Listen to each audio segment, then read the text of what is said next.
السلام عليكم حبايبي، عاملين ايه؟ يا رب تكونوا بألف خير. وصفة جديدة وفيديو جديد، وهنعمل النهاردة مع بعض قرص الأفران الدايبة بحشوة الملبن. وإضافاتنا النهاردة للوش هي جوز الهند. بجد طعمها حلو قوي، الاتنين ميكس كده مع بعض جامد جدا. عايزة اقول لكم بقى بالنسبة للناس اللي أول مرة تعمل القرص دي في البيت، هتعمليها وانت مغمضة عينيك، لأن مش هيبقى فيه أي نسبة فشل خالص. وكمان هنتكلم على التسوية الصح بحيث انها تطلع معاكي مظبوطة كأنك مسويها في الفرن. هنا بقى بالنسبة بقى للشكل من جوه، يعني بصراحة ولا احلى من كده خالص، هتدوب في بقك كده دوبان. ما تنسيش اللايك، خليكي معايا لاخر الفيديو ويلا بينا. عندي هنا 400 جرام من الملبن تقدري تزودي الكمية او تنقصيها، مفيش اي مشكلة خالص. الملبن كمان لو نوعيته كويسة، يعني جودته كويسة معاكي، هيديكي برضو نتيجة حلوة جدا في الاخر، وهيبقى دايب مش مكلكع ولا مكتل كده بعد التسوية. هعمل ايه دلوقتي؟ هشغله. هحط معلقه عندي من السمنه، يفضل جدا تبقى بلدي عشان كمان تدي نكهه حلوه كده للملبن بتاعنا. هنزلها، مش شرط تبقى متسيحه، كده كده الجو يعني حر، فهتبقى سايله معاكي تقدري تشتغلي فيها بكل سهوله. السمنه هنا يعني ايه وضعيتها عندي؟ بتخليني اقدر اشكل الملبن من غير ما يلزق مني، من غير مثلا ما يتعبني او حاجه. فدي برضو خطوه اساسيه، وكمان بتطريه معايا وتخليه يبقى لين كده وجميل. بعد بقى ما شغلته هبتدي ان انا اكوره. لو عندك ميزان وعايزه تخليهم كل الكور اللي هتعمليها دي قد بعض، مفيش اي مشكله خالص، تقدري ان انتي توزنيه. وزن الكوره هيبقى ما بين 8 و9 جرام.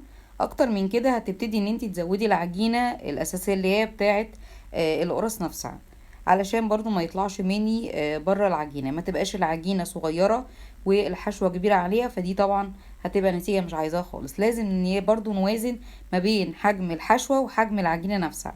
هنا بعد بقى ما خلصت عندي الملبن، هبتدي ان انا اخليه على جنب كده، ونيجي بقى العجينه بتاعتنا. عندي هنا نص كيلو من الدقيق، ضفت عليهم نص معلقه صغيره من البيكنج باودر، وكمان عندي ربع معلقه صغيره من الفانيليا، وعندي رشه من الملح. هقلبهم بشكل كويس جدا واركنهم كده على جنب. للناس اللي عايزه تضاعف الكميه هنضاعف كل المقادير دي. عندي هنا بقى نص كوبايه من اللبن او 100 ملي زيهم ميه، الاتنين بدرجه حراره المطبخ، مش سخنين ولا حاجه. جنبت هنا كمان 20 ملي او 3 معالق كبار من اللبن، احتاجتهم او ما احتاجتهمش، ده بيبقى على حسب امتصاص الدقيق للماده السائله، مش شرط ميه او لبن. هنا بقى نزلت عندي بقيه المكونات: معلقتين من السكر، معلقه من الخميره، وعندي كوبايه من السمنه على الزيت، او زبده على زيت، او زبده على سمنه، مفيش مشكله خالص. ولكن ما ينفعش تبقى زيت كله على بعضيه، القرصه معايا هتبقى ناشفه جدا ومش هتديني الطعم اللي انا عايزاه. ابتديت ان انا اقلب كل المكونات دي كده مع بعض، وهنزل عندي بقى بكمية الدقيق كلها مرة واحدة. بالنسبة للناس اللي مش متأكدة من الخميرة بتاعتها او بتستعمل نوع جديد، يعني لازم تعمل تيست الاول، مش لازم نحط كل المكونات دي وتبقى تكلفة على الفاضي والخميرة تطلع بايظة في الاخر. نعمل تيست كده في نص كوباية مية، لو اشتغلت معانا وعملت فقاقيع هتبقى كده كويسة، لو ما عملتش اي حاجة والقوام بتاعها زي ما هو، خلاص نستبعدها ونشوف نوع كويس نقدر نشتغل فيه. هنا بعد بقى ما نزلت عندي الدقيق، هبتدي الم مش هعجن خالص. القرص دي ما بتتعجنش عشان كمان تدينا نتيجة كويسة، ومش عايزاها تقلب معايا فينو. يعني العجن الكتير بيبقى يعني بيخلي العجينة كده ليها عرق، انا مش عايزة العجينة ليها عرق خالص.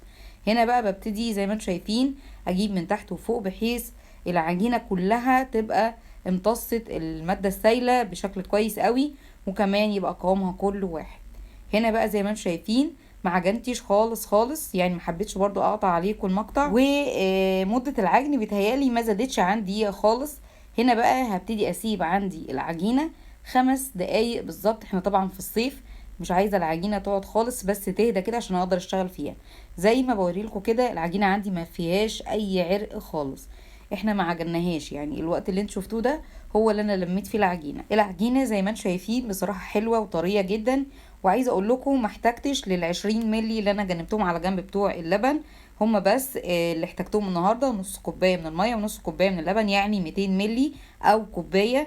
فكده ممكن انتي تحتاجيهم او ما تحتاجيهمش.